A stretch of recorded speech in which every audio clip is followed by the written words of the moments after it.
I believe there were 7 groups, and I hope that you've agreed on who might share a few words from each one of those. Can I see everybody? Gallery. Here we go. I'd love to hear just a little bit about what you've been talking about to share with everybody else, particularly on those questions that we discussed. What stood out to you from the discussion? What's been awakened by the things we've heard? What kind of yearning you are aware of or sensitive to in yourself and in the communities around us at this point in time? If you were one of the spokespeople, it'd be great if you could raise your hand and unmute yourself, because I'd love to hear, perhaps beginning with you, Ross, what was your group talking about? Thank you very much, Meredith. It was a wonderful session, and we just chatted briefly. One of our members is a recent joiner to Eremos, and the other lady in the group has been around for several decades. I'm somewhere in the middle, and we talked about, maybe start with the last question, which was, what are the yearnings? And we all agreed that the possibility that's been opened up recently in our country for some progress on the Uluru Statement and justice for Aboriginal people is just so encouraging and hope generating. But we recognise that it's challenging, and listening to Celia helped us to understand the importance of bridges. And I think people like Celia probably form a bridge, as she has in her local community, but maybe we need to be listening for those voices like Celia's who are going to help bridge the gap and help us to understand and help Aboriginal people to understand our intent. We also talked about hospitality, and I just related a short story about how suddenly a friendly conversation with a good friend of mine went sour because I trampled on something that was very vulnerable in her. And so in order to maintain our hospitality and not become estranged, I had some really hard work to do and some serious questions to ask myself and an apology to make, because I just, without meaning to, I trampled on something that was very vulnerable in her. So hospitality is demanding, and I think that's an important understanding we have. Thanks, Ross. And to that group, is there someone else who'd like to share what their group was talking about? And I should remind you too, the chat is open, so feel free to, I know it's hard to have 2 conversations at once, but if you'd like to, go ahead. Is there someone else from one of the other groups who'd like to chime in on their discussion? Can I see a hand? Yes, Louise, I can see yours. Would you like to go ahead? You're on mute at the moment. Yeah. So our group, actually one of our group had been there at the St. Stephen's Church from the beginning. So that was really interesting to hear his perspective. And we talked about how hard hospitality can be. And I also talked about that it's a practice and a discipline. I think that's very true. And then if you don't practice it a lot, it could be something that you just don't do and you avoid it. And then we spoke about it's, being the host is someone who has the power and control when you're hospitable, and the guest is the one that it has to be sort of open to that. So it's about not just wanting to be the host, but actually being the guest. Personally, I love being the guest. I'm a much better guest than a host. So, but that spoke to me. I guess it's about accepting hospitality as well. And there was also an example given from the university when some Koreans were invited to join a group, South Koreans, and they brought their food. And because they brought their food, it relaxed them and they were able to share a lot more, and they were really wanting people to taste their food. So yeah, I guess the thing that really speaks to me is so many people think hospitality is just about food, but it is about food, but people really want to talk. They really want to connect in other ways. So yeah, you can have an organised group, or perhaps you could have people to lunch and say, well, after lunch, we're going to discuss this topic if you want to, sort of thing, to get people talking. And yeah, we had Sue Dunbar in our group, who's been involved for a long time as well. So I've been involved for a few years. So that's what our group came to.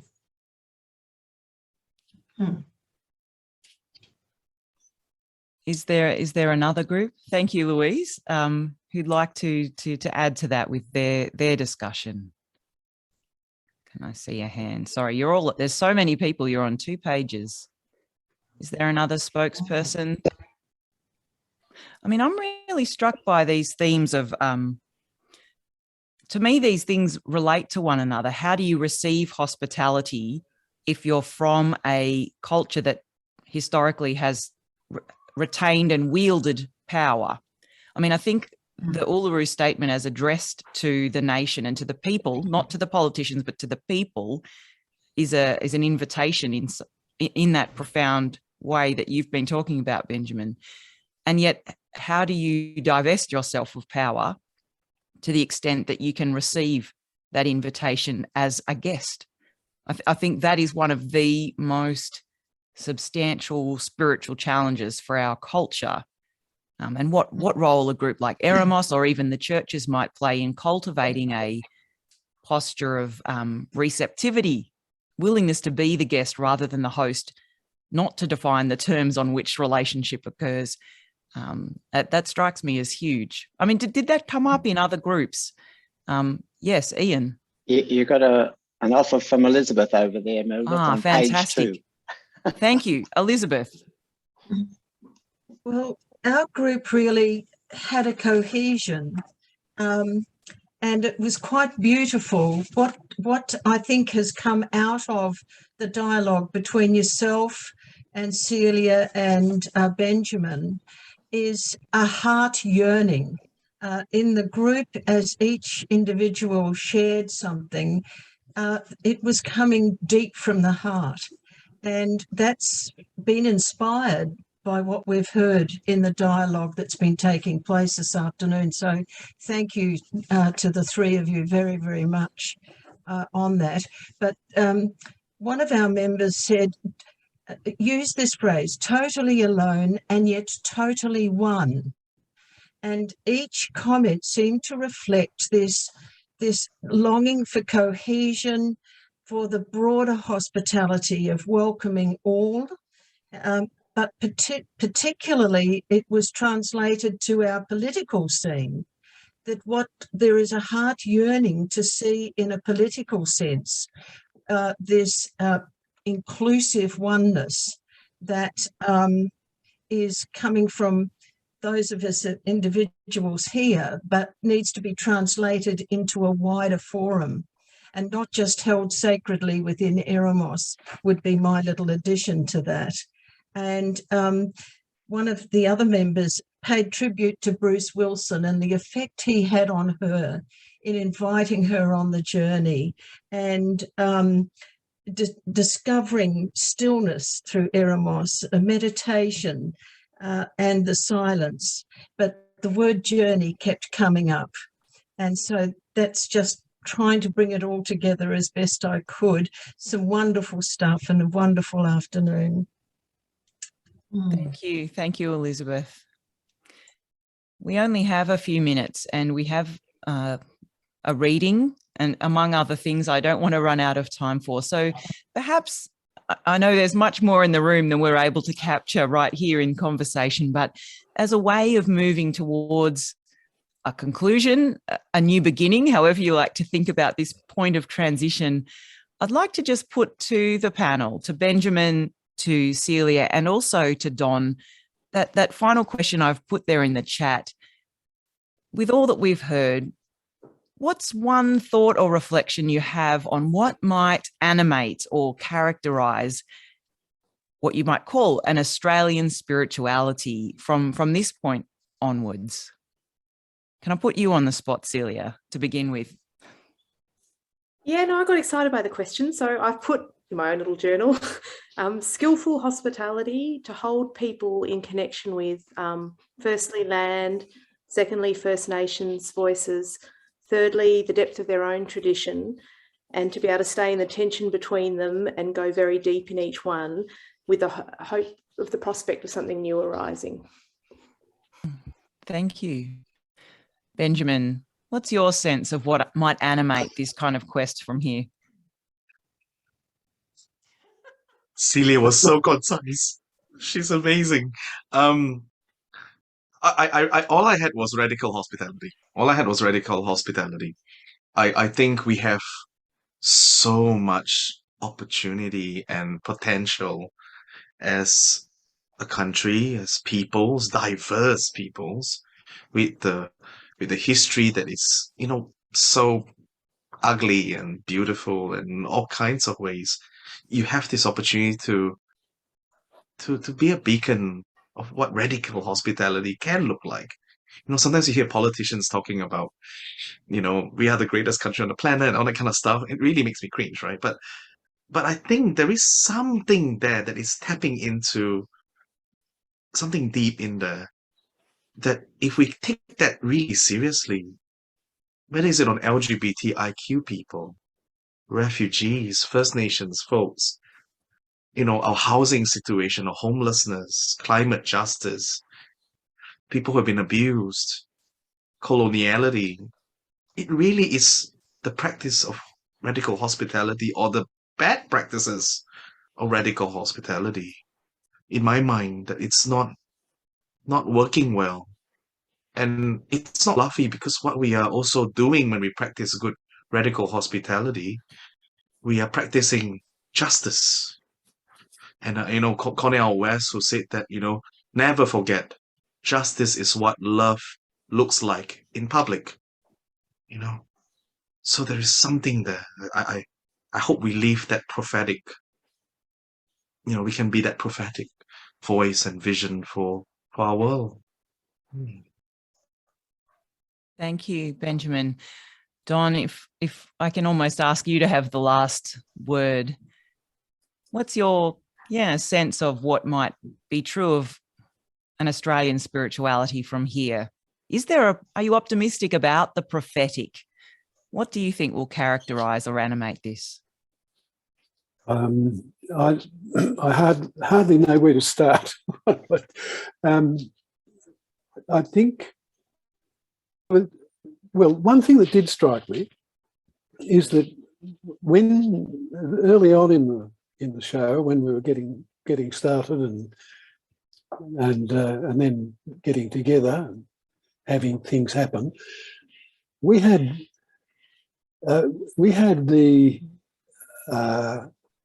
an important personage of some description, several different ones that met as part of what we were doing. I can't think of the name of the British guy who worked in India. I can't think of his name, but he was an Englishman, and he was very happy to come along and talk to us about what he'd been doing. The other one that struck me was Les Murray. We had him at the residence in Newtown,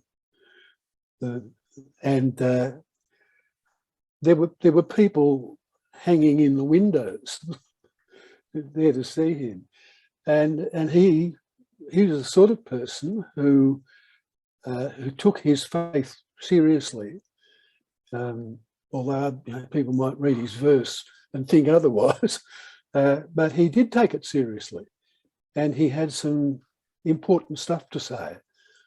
And I wonder whether there must be people around who are people of that kind of order who would be very happy to address a group of people trying to understand and grow in their own understanding of God, of what it's about. And I might be wrong, but I don't get the impression that we've done that kind of thing recently. Is that the case, or what? I'm not sure, but I think what I'm hearing is, I mean, and again, we haven't even begun to broach this today, but the role of the arts, of creativity, of poetry in the life of the spirit and the life of a moral community inhabiting this continent. I mean, that's another wonderful theme that perhaps could be central. Maybe it has been. We're doing it now in a way. Benjamin's been poetic today. Yeah. I think that's a really beautiful point to as we kind of begin to wrap up.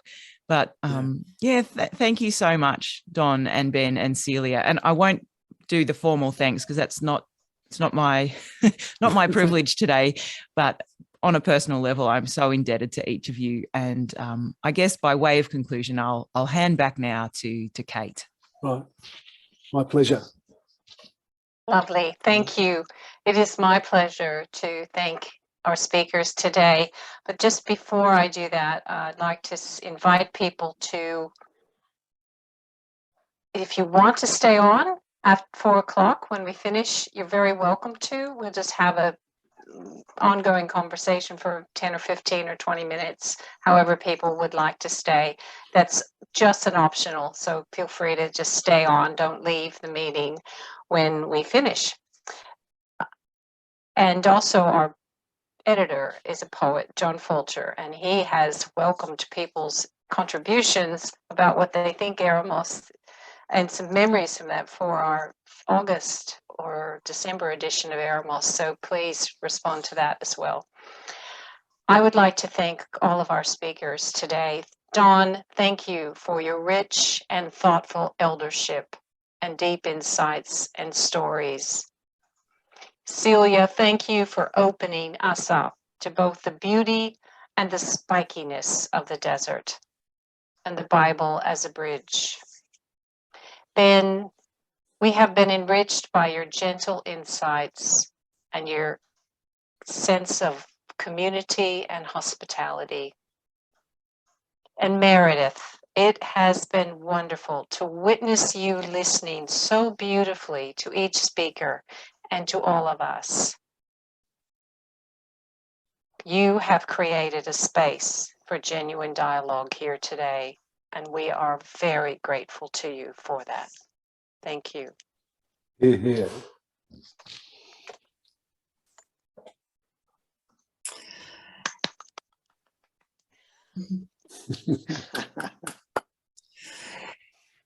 And now it is my task to thank all of the participants, or all of you in various parts from near and far who have come together for our time this afternoon. And I send us out with a poem by Trish and Noel Davis called Welcoming the Future. It is part of that full poem. Welcoming the future. Each moment is God's gift to us, to be received with grateful hearts, to be shaped and formed and fired with love in renewing God's creation. The future is the moment, dawning from the night of now, its day, its dusk and evening. The opportunity to rework our world into the shape of the Beatitudes. The future is our story, being told each moment lived, of the God who laughs and cries with us, and of our faltering steps and bruises as we learn to let go and live. The future is in awe and wonder, of the ever-widening wonder of the universe, and our lived reverence of the divine alive in its every proton. The future is an open invitation, the one our hearts most yearn for, to be one with God in the temple of each moment, one with each other in the furnace of our pain and the Eden of our joy. Let us then welcome in the future, each precious moment as it dawns, and celebrate together with renewing of God's creation, with hearts and minds alive with hope and inspired by Pentecost fire. So bless you as you go. Go in peace.